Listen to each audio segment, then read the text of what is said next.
Rostdanmi? Bularni barchasi shu qiz tufaylimi? Hattoki ovqatdan zaharlanish voqeasi hammi? Ha, to'g'ri. O'sha maktabda ishlaydigan bir do'stimdan bilib oldim. O'sha kuni u tushlik uchun mas'ul edi. O'tgan yili sport haftaligida musobaqa paytida shu qizdan estafetani olgan talaba yiqildi. Yanoq suyagi sindi. U bilan chiqishganingizdan so'ng hatto barmog'ingizni uchigacha palakat bosadi. Keyin ular maktabni o'zgartirishga yoki kasal bo'lgani uchun ta'tilga chiqarishga shoshilishdi. Demak, o'sha maktab... yo'q, sen hushyor bo'lishing kerak. Men ishonmayman. Bu gaplarning hammasi mish-mish va o'ylab topilgan deb o'ylayman. Ha, albatta. Sen ehtiyot bo'lishing kerak. Lekin kim unga yaxshi munosabatda bo'lsa, unga hech narsa qilmasdi, to'g'rimi?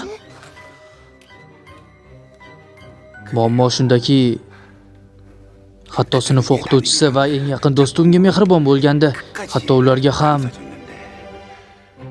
uni eng yaqin do'stining oilasi bankrot bo'lib, qishloqqa ko'chib ketishdi. Hatto elektr quvvati ham yoqilmaydi. Sinf o'qituvchisi esa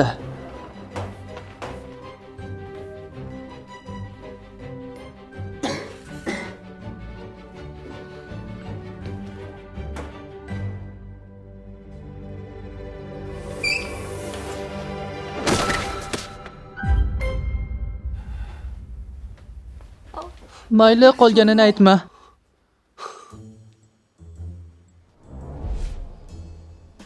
Salom, men ismim Kvon Mina. Men hozirgina maktabni o'zgartirdim. Siz bilan tanishganimdan juda xursandman.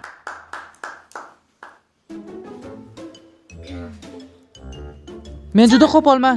Shuning uchun tez-tez yiqilib qolaman va tez-tez menga yaqin bo'lsang, sen ham yiqilib tushishing mumkin. Men shunchaki bilishingizni istayman. Mayli, Mina, bo'sh stulga borib o'tira qol. Xo'p, mayli. Menimcha ustoz mish-mishlarni eshitgan.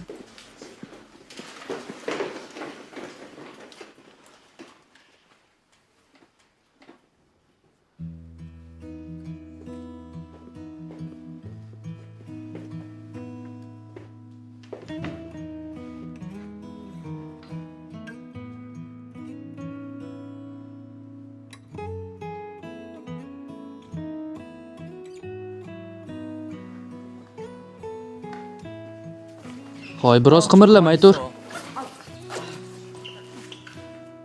Bu mukofotlarni sen olganmisan? Hoy, sen meni yaxshi taniysan-ku. Nega g'alati savol beryapsan? Seni o'rganimga ancha bo'ldi, shundaymi? Bu yoqqa kel. Hoy, qo'yib yubor. Hamma o'z so'zlarini kimdir tinglashini xohlaydi.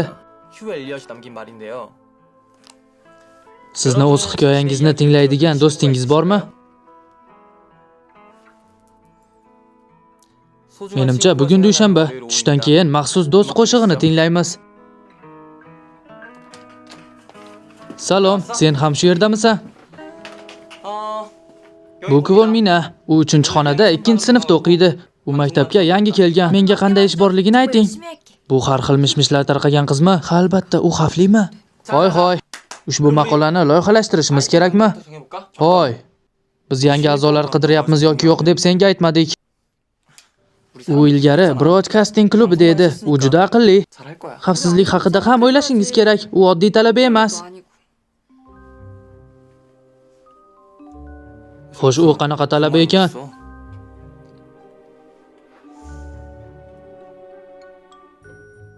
Ha, ana u yer Rovuning intervyusi uchun bo'sh xona bor. Uni unga bermoqchimisan? Kim Rovundan intervyu oladi? Jiyon, yo'q, men emas. U bilan gaplashishni menga taqiqlab qo'yishgan. Jisun senchi? U juda ko'p konsertlar qo'ydi. U meni muxlis deb o'yladi va menga imzo qo'yib ketdi. Kim Hiyun? Yana bir bor gaplashsam, meni o'ldirishini aytdi. Shunday qilib, bundan buyon hech kim intervyuni o'tkazmaydi, shundaymi? Agar meni o'tkazsa, sizlar uni guruhga qabul qilasiz, ma'qulmi? Haligi Kimrun o'zi kim?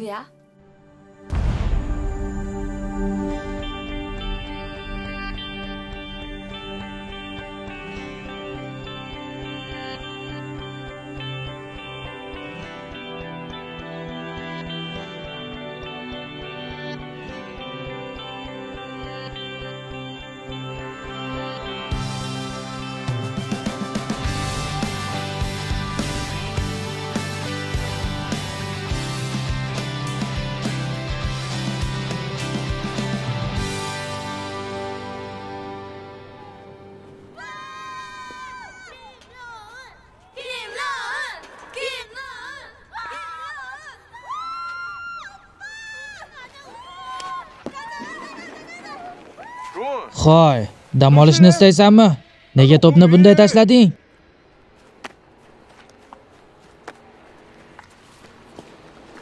Charchading shundaymi?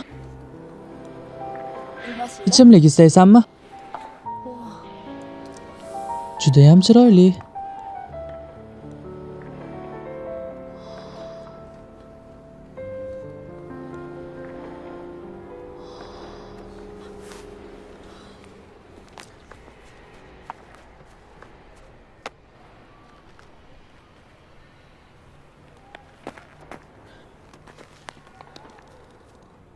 Hoy qiz. U yerdan qoch. Hoy, eshitmayapsanmi? Yo xudo u senga gapiryapti. Bor yo'qol.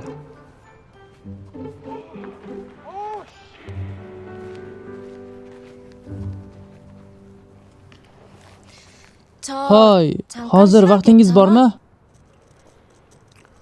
Vaqtim yo'q. Men siz bilan bir sinfdanman. Siz bilan intervyu olsam bo'ladimi? Bir sinf? Ha, yangi talabamiz, ha.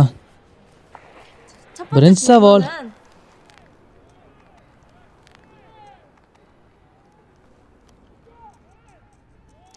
Qo'lingiz qattiq og'riyaptimi? Shu birinchi savolmi? Men intervyu bermayman. Menimcha hozir vaqti emas. Dam olishga xalaqit berganim uchun uzr. Hoy. Bu yoqqa kel. Men fikrimdan qaytdim, intervyu olishga roziman. Rostdanmi?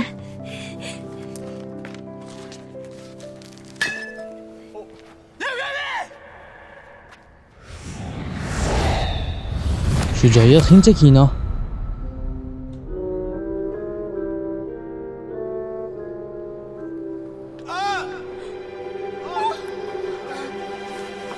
Voy, qo'ling sinmadimi? Qani qo'lingni ko'rsatchi. Yo xudoyim.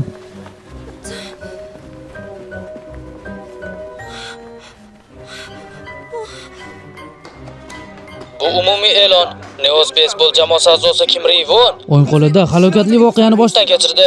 Bunga sabab ikkinchi sinf o'quvchisi Kun Mina maydon atrofida aylanib yurgan. Bu holat Kun Minaning xatosi edi. Kim Rivon qo'llari bilan beysbol to'pini ushlab olgani uchun jarohat olgan. U to'p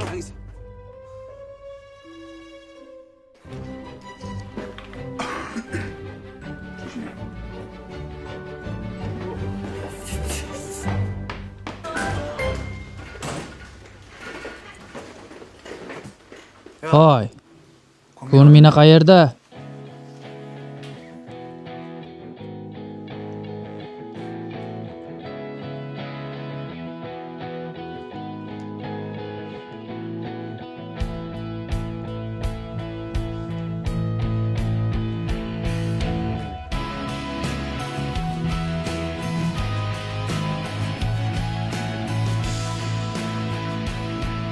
Yo xudo, bu ketib borgan bola kim ekan?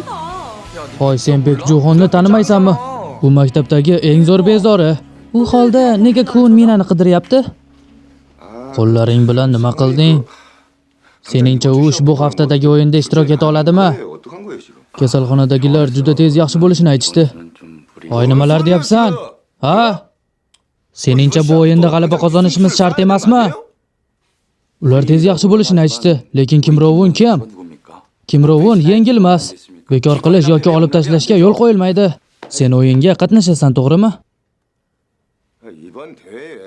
Hurmatli Kim Rivon, bu o'yin maktabimiz sharafiga aylandi.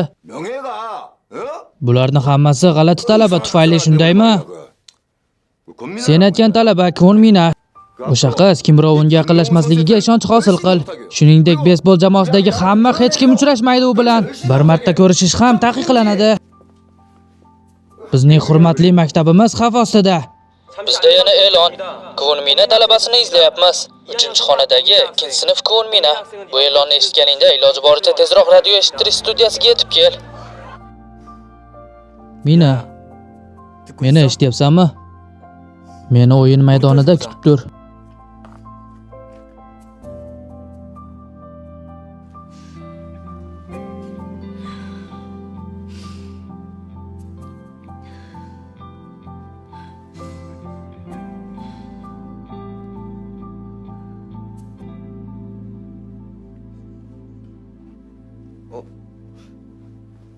Sen yig'layapsanmi?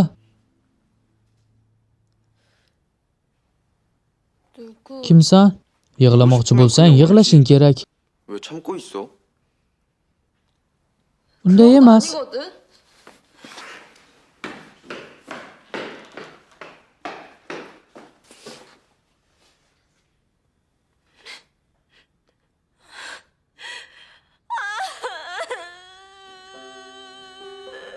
Meni birinchi kunim kecha edi va hammasi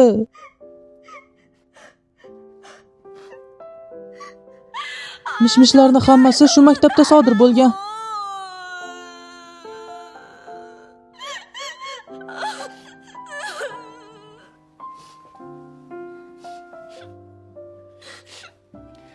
Yig'lagandan keyin o'zingni yaxshi his qilyapsanmi? Sen qaysi sinfdansan? Birinchi sinfmi? Unda nega men bilan gaplashyapsan? Axir qoida. O'zimga yoqqan qizlar bilan qoidalarga amal qilmayman. Nega nafas ola olmayapsan? Chunki yuraging uryaptimi?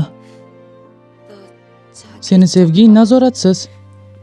Bilaman, nafas olishda qiynalishingni ko'rib turibman.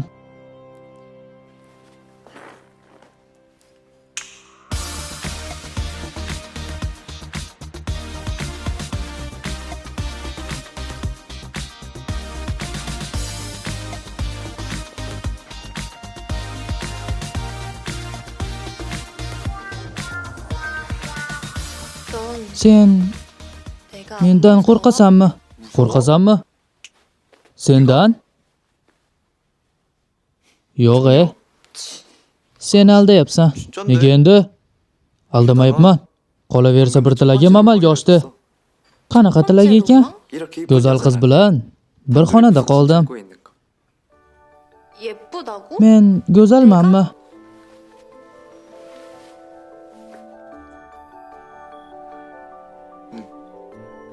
Juda ham go'zal. Agar istasang, menga sirlaringni aytishing mumkin.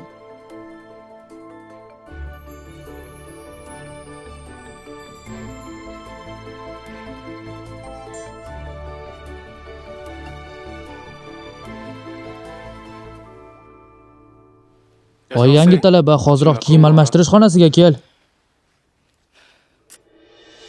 Ushbu drama Perona TV tomonidan o'zbek tiliga o'girildi. Ovoz berishda Xanago ishtirok etdi. Agar bir ovozlikda quloqlaring og'rib ketgan bo'lsa, keyingi qismlarda Harin ovoz bersin deb kommentga yozinglar.